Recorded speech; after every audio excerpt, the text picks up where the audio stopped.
चलिए भूमध्य सागरीय जलवायु के बारे में देख लेते हैं, जिसे कॉपेन ने CS नाम दिया। सी मतलब सामान्य ताप, मतलब 30 से 45 के बीच तापमान जो रहते हैं उसे सी कहते हैं। और एस मतलब समर ड्राई, यानी गर्मी के दिनों में यहाँ वर्षा नहीं होगी, जाड़े के दिनों में वर्षा होगी। CS से इतनी तो जानकारी हासिल होती ही है। तो इसी कारण से ये एक विचित्र जलवायु है कि शीत ऋतु में वर्षा होती है और शीत ऋतु में यहाँ हवा का दबाव, आर्द्रता भी अधिक होती है। तो इस कारण से ये एक विचित्र जलवायु। तो सबसे पहले हम इसके नामकरण पर चले जाते हैं। इसका नाम भूमध्य सागरीय जलवायु क्यों है, तो इसके लिए हमें एक डायग्राम या मैप देखना पड़ेगा। ओके, तो चलिए मैप में देख लेते हैं। ये मेडिटेरियन क्लाइमेट की स्थिति है। ओके, 30 डिग्री से 45 डिग्री अक्षांश के बीच दोनों गोलार्धों में है। आप थोड़ा सा गौर कर सकते हैं कि दक्षिणी भाग में बहुत कम क्षेत्र, जैसे चिली है और अफ्रीका है, अफ्रीका का केपटाउन और ऑस्ट्रेलिया का दक्षिणी भाग, ये 3 देश इस जलवायु में पड़ते हैं। जबकि उत्तरी भाग में इस जलवायु में 21 कंट्री आ जाते हैं। और सबसे अधिक भूमध्य रेखा पर इस जलवायु का प्रभाव है, भूमध्य सागर पर इस जलवायु का प्रभाव है, भूमध्य सागर पर। इसलिए इसका नामकरण जो है भूमध्य सागरीय जलवायु दिया गया है। ओके, वैसे भी उत्तरी भाग में लैंड मास अधिक है, माने स्थल भाग अधिक है, और दक्षिण भाग में स्थल भाग जो है समुद्र भाग की अपेक्षा कम है। तो स्थल भाग की अधिकता के कारण यहाँ अधिक से अधिक कंट्री में ये जलवायु मिलती है, और उससे भी ज़्यादा सबसे अधिक मिलता है भूमध्य सागर में, इसलिए इसका नाम है भूमध्य सागर जलवायु। तो नाम से संबंधित हम लोग एक आइडिया ले लिए। उसके बाद है इसका अक्षांश विस्तार। इसका अक्षांश विस्तार है दोनों गोलार्धों में 30 से 45 अक्षांश के बीच स्थित है। अब आते हैं भौगोलिक विस्तार से संबंधित कुछ बात। तो भौगोलिक विस्तार भूमध्य सागर के अलावा, भूमध्य सागर जो है यहाँ पर, भूमध्य सागर में तो ये जलवायु है, लेकिन भूमध्य सागर के अलावा कई और जगहों में भी इस तरह की जलवायु है। जैसे देखिए सेंट्रल चिली, मध्य चिली, यहाँ पर कैलिफोर्निया, अफ्रीका का केपटाउन और ऑस्ट्रेलिया के दक्षिण भाग पश्चिम पूरब, माने दक्षिण भाग के पश्चिम पूरब दोनों तरफ इस तरह की जलवायु पाई जाती है। तो ये कुल इसके स्थान हुए जहाँ पर मेडिटेरियन क्लाइमेट की प्रबलता है या पाई जाती है। चलिए अब आगे बढ़ते हैं। इस जलवायु में माने एक चीज हम लोग को देखना है कि शीत ऋतु में वर्षा होती है और ग्रीष्म ऋतु शुष्क रहता है, तभी तो CS नाम दिया है, समर ड्राई रहता है। इसका कारण है ये जो प्रेशर बेल्ट देख रहे हैं नीले रंग का, ये प्रेशर बेल्ट जो है खिसक जाता है, माने पछुआ हवा के संपर्क में आ जाता है शीत ऋतु के टाइम में, और यही कारण है कि यहाँ शीत ऋतु में वर्षा होती है। दक्षिण भाग के भी वही हाल है।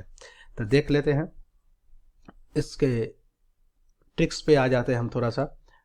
देखिए इस ट्रिक्स की चर्चा करनी है एक एक करके। तो सबसे पहले हम लोग रेन की चर्चा कर लेते हैं। वर्षा केवल शीत में ही होती है। वायु दाब की पेटी के खिसकने से शीतकाल में यह प्रदेश पछुआ हवा के मार्ग में आ जाता है। आप देख सकते हैं यहाँ पर इस मैप में, ये पछुआ हवा का क्षेत्र है, शीत ऋतु में नीचे आ जाता है, अर्थात ये पछुआ हवा के संपर्क में आ जाता है। और ठीक यही स्थिति दक्षिण भाग में होता है, लेकिन समय अलग अलग है। उत्तरी भाग में जब ये स्थिति होती है, पछुआ हवा के संपर्क में आकर वर्षा करती है, तो वो समय और दक्षिण भाग के समय में अंतर है। तो हम लोग देख ले, यहाँ पर सेंट्रल चिली से उदाहरण ले सकते हैं कि जून के महीने में यहाँ वर्षा होती है जो कि विंटर होता है, लेकिन वायु भार की पेटी खिसकने से दिसंबर महीना में ये भाग से वंचित हो जाता है, और दिसंबर में जो कि वहाँ समर का दिन होता है, दिसंबर में समर का दिन है, इसलिए वहाँ वर्षा नहीं होती है। ठीक देख सकते हैं कि उत्तरी भाग में लगभग दिसंबर में वर्षा होती है और जून में जो है वर्षा होती है दक्षिण भाग में। दोनों ही समय यहाँ शीत ऋतु रहता है। दिसंबर में उत्तरी गोलार्ध में दिसंबर में शीत ऋतु होती है, और दक्षिणी गोलार्ध में और दक्षिण भाग में जून के करीब करीब शीत ऋतु होता है, और ये दोनों महीने में ही यहाँ वर्षा होती है। तो वर्षा की मात्रा बहुत अधिक नहीं है, 40 से 50 सेंटीमीटर तक यहाँ वर्षा होती है। इस तरह से वर्षा यहाँ पर विशेषता है कि यहाँ की वर्षा जो है रुक रुक के हुआ करती है। तो वर्षा से संबंधित बात गई। अब वायुदाब, वायुदाब के बारे में जैसा कि हम लोग जानते हैं कि वायुदाब और तापमान में उल्टा संबंध है। तो उच्च दाब की ग्रीष्म काल में स्थापना हो जाती है। तो उच्च दाब ग्रीष्म काल में उच्च दाब होता है, इस जलवायु की विशेषता है। ग्रीष्म काल में निम्न दाब होना चाहिए लेकिन उच्च दाब है। ओके, तो ये इस जलवायु की विशेषता होती है। अब आते हैं सूर्य ताप। दोनों ऋतुओं का मौसम धूपदार होता है। ग्रीष्म काल में 80 से 90% तक, शीत में 40 से 60% तक धूप मिलता रहता है।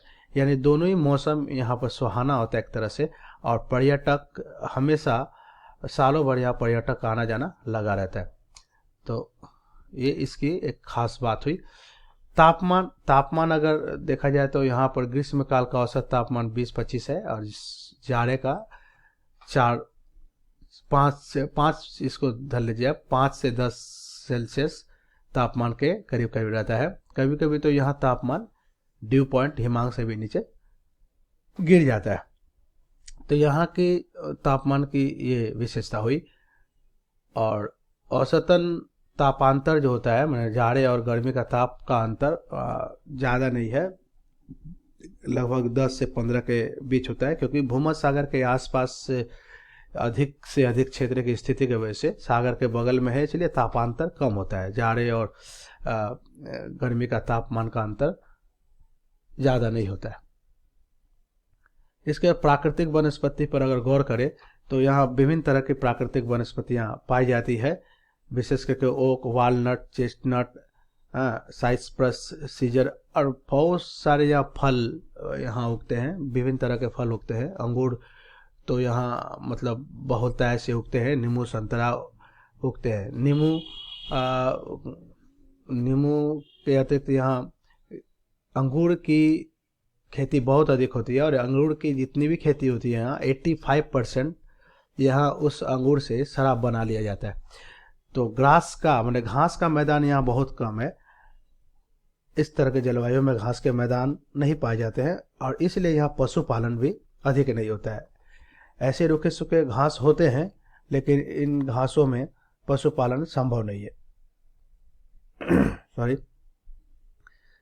तो कुछ लंबे लंबे पेड़ पौधे होते हैं जहाँ कुछ भेड़ बकरियाँ उनका पालन हो जाता है, लेकिन घास के मैदान ना होने की वजह से एक तरह से औद्योगिक दृष्टिकोण से यहाँ पशुपालन नहीं होता है। थोड़े मोड़े होते हैं, लेकिन इसका कोई औद्योगिक महत्व नहीं है, व्यापारिक महत्व नहीं है।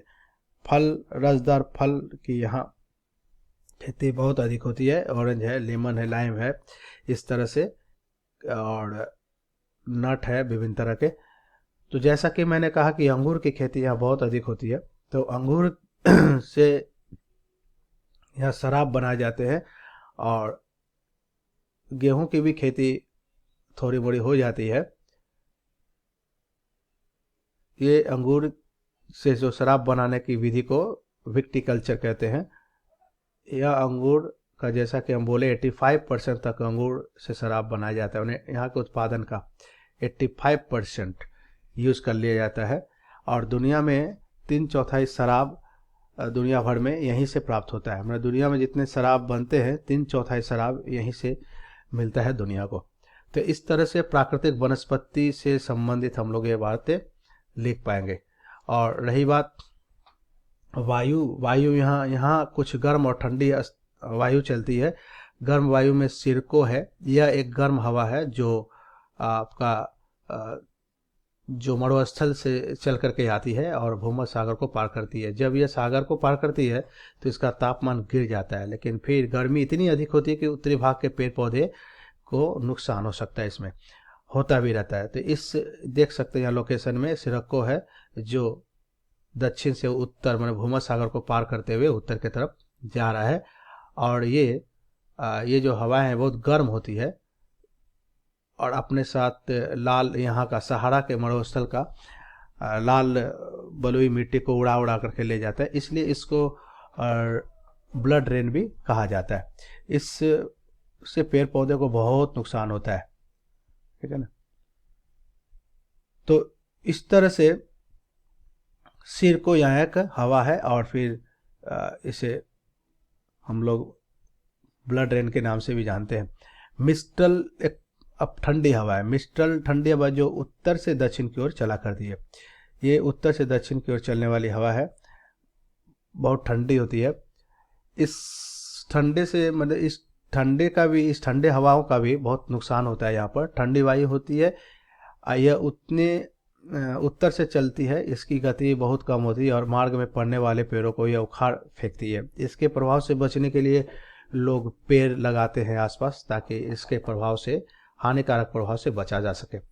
ऐसा ही एक और वायु है यहाँ, बोड़ा जिसे कहते हैं, यह भी एक ठंडी हवा है।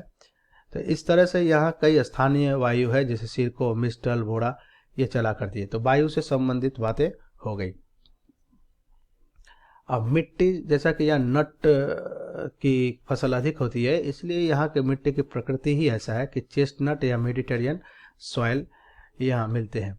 आर्द्रता, यहाँ पर आप समझ सकते हैं कि आर्द्रता जाड़े के दिन में अधिक होगी, क्योंकि वर्षा का मात्रा उसी समय मिलता है। तो जाड़े के दिन में ही आर्द्रता अधिक होती है, जबकि ग्रीष्म काल में आर्द्रता अपेक्षाकृत कम होती है। तो इस तरह से मेडिटेरियन क्लाइमेट की ये खास बातें थी जो हम लोग यहाँ से समझ पाए।